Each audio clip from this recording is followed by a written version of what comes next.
Hello and welcome to Quartzlight.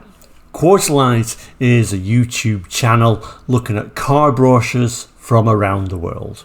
And today we're going to look at this brochure from 1966 for the Citroen ID19.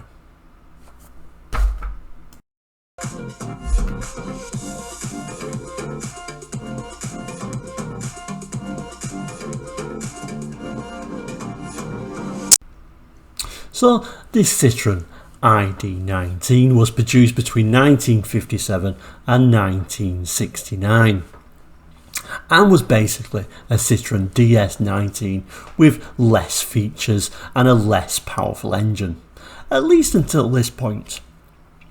This is a French brochure. We've even got a little French dealership stamp on this one, and it's telling us we've got a new motor now. Basically that motor is a motor stolen from the DS19 and now put in the ID19. So let's have a look at this brochure and see what we can see, and maybe be able to see a few little key differences to identify an ID19 between a DS19. So another quick look at that front page. And I do particularly like this brochure. It is one of my favourite brochures actually. Even though it's from France, it's French text and I can't read French, but still I really like it. First of all, a very shiny cover on the front page. And this particular one has got a dealer stamp on it that's come from Paris originally. Anyway, let's open the brochure up and see what we can see. And inside the front cover now. And one thing I do like about these 60s and 70s Citroen brochures, the very arty designed brochures, very much like the car, a very artistic, beautiful designed car. The brochures really follow that with these kind of like scenes, very artistic scenes where you could really just, put that up on your wall as a piece of art, if you will, just like the car. A nice look at this car, although it's so artistic that we can't actually see the full car. It's like within these metal barriers, but nevertheless a nice look at them flowing aerodynamic lines of the ID19. And like I say, this was like a lower spec DS. You can't really see or tell that's not a DS from this picture. Most of the features are kind of like hidden. It's very hard to tell an ID19 to a DS19, but there are at least one clear look of a, and we'll certainly look at that and what that clear easiest way to identify the two is. We'll look at that. There are other clues that are seen within different model years, but there is only one that seems to follow the trend throughout the car's history. So now we see the first piece of text, and yes, it's all in French and I don't speak French, but we'll just pick out a few key features here. So it's talking about this new motor or new engine it's now received, and that's come from the Citroen DS. It's now a 84 horsepower engine, so it is an increase in engine size. So I kind of like this is losing a little bit of that differences between the DS and the Idea, I guess, now using that engine. We've also on this page we can see these very much artistic shots of the ID, ID meaning idea. So the Citroen Idea, like the Citroen DS, was a Citroen Goddess. This was the Idea. And we can see some features, I guess, of the Citroen ID, but that would have been also the features of the DS as well, I guess. These nice little rear tail lights, headlights, nice little features, all to do with making it a very slippery aerodynamic design. Also on here it's talking about the suspension, that hydro pneumatic suspension that of course Citroen is very famous for now. The hydro pneumatic suspension was of course first seen on the Citroen DS in 1955, and that system is on here as well. But anyway, let's turn the page and see what else we can see. Now another page again, very stylized images once again. This guy, possibly an architect I guess, walking down the road. That is if he's not looking at a map and he's lost, but let's say he's an architect. Very stylized pictures once again. The text, again, it's continuing talking about this suspension, and then later on it starts talking about the extremely good braking system.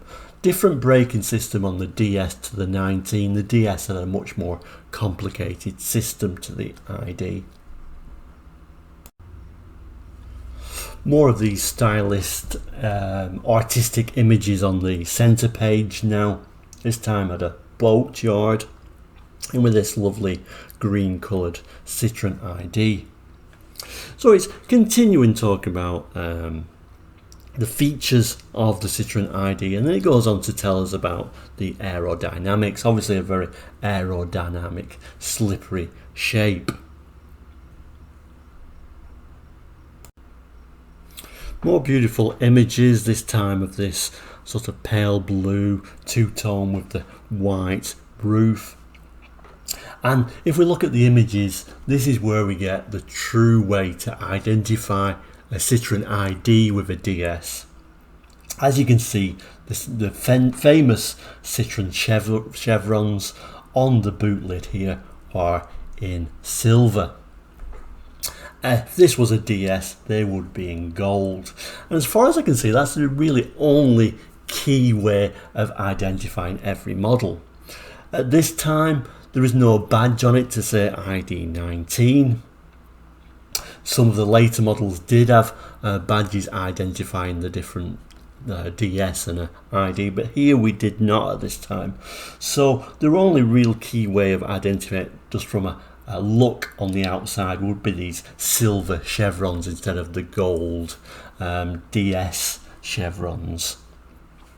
In the text, it's continuing to talk about the aerodynamics, obviously a key feature. Then he starts talking about this strange relationship between a very aerodynamic car and also a car that's got enough room inside for the occupants to drive it in comfort. Talking about racing cars. Our racing car is the most aerodynamic design, but a not very comfortable design for driving around in.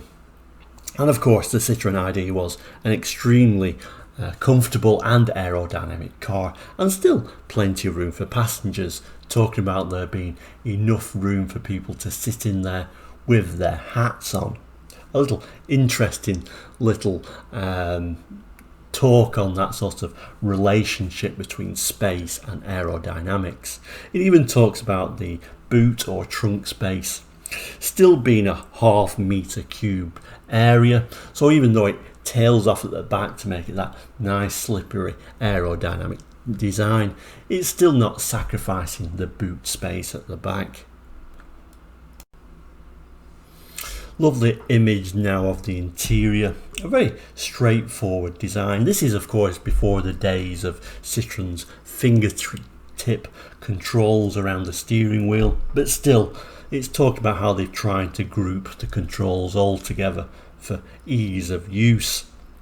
Also this lovely steering wheel with this famous single stalk coming out of the steering column, and Citroen of course tried to keep this sort of steering wheel design with just one bar coming out for as long as they could really. It wasn't really until the use of airbags when they had to make a much wider, squarer designed centre steering wheel to accommodate the airbag. But a very beautiful designed steering wheel.